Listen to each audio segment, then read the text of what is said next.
Hello everyone, Victoria's 8th Psychic Medium.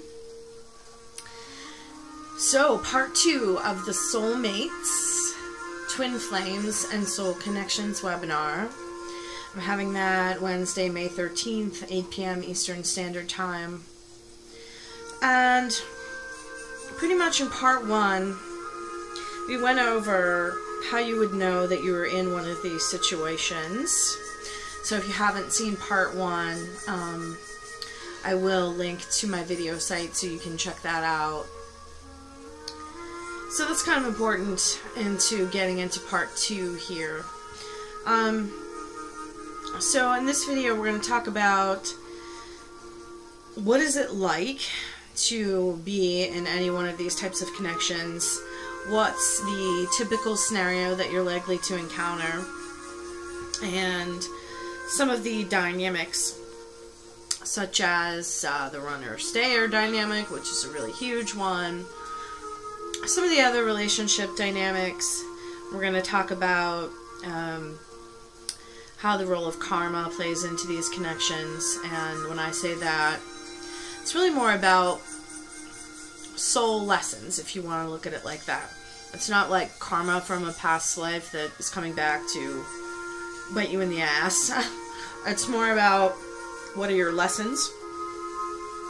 So we will talk about the common themes and lessons in soul connections, and there are quite a few that I've come across with clients and that I've had to really work through myself. For example, some of them are trust issues, abandonment issues, abuse issues. So all of those might be common themes or lessons in your connection, and as I mentioned in part 1, it really is very much about personal growth. So that is how you really want to think about it, and that's very important. So it's important to know what are the themes, what are the lessons. If you can figure that out, you're basically getting to the point of what these connections are all about, and you're doing the work that allows it to unfold in the way in which it is meant to unfold. And it kind of helps to speed up the process too.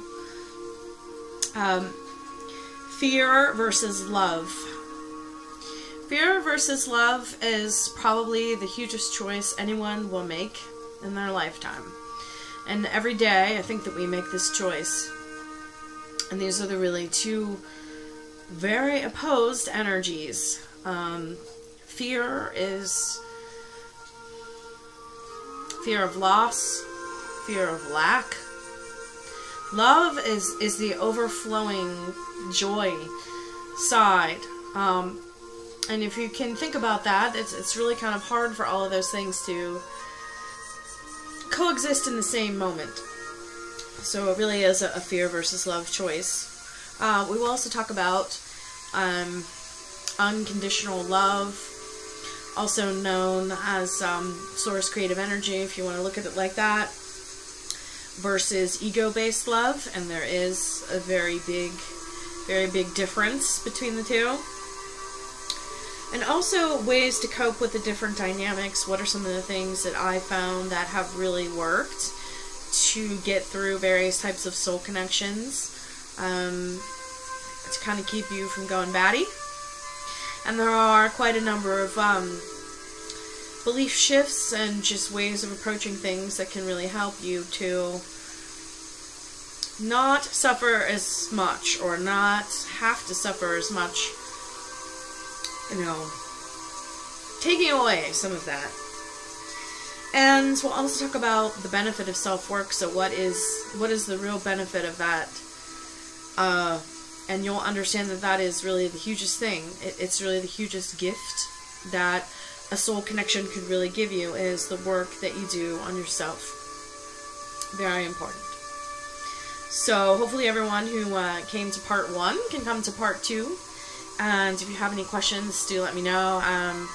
It's definitely something that I specialize in. I've had a lot of experience with this, both soulmate and twin flame connection. So I've went through a lot in order to kind of gain some wisdom on the subject. So thank you guys very much. I so appreciate your time and attention, and I look forward to helping you navigate this often difficult road. Take care.